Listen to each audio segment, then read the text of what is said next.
It's time for another exciting episode of Inside Nathan's Head.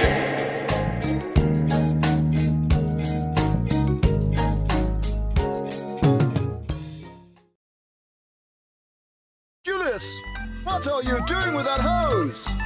Well, I'm going to spray the wall off because this is the one the sun shines on.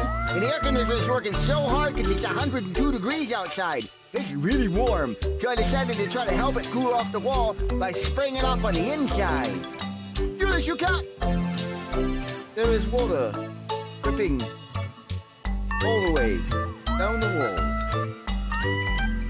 Julius, you made a mess again. Looks like I have. Well, I'm going to go get some towels. Yes, indeed. Have a wonderful day, everyone.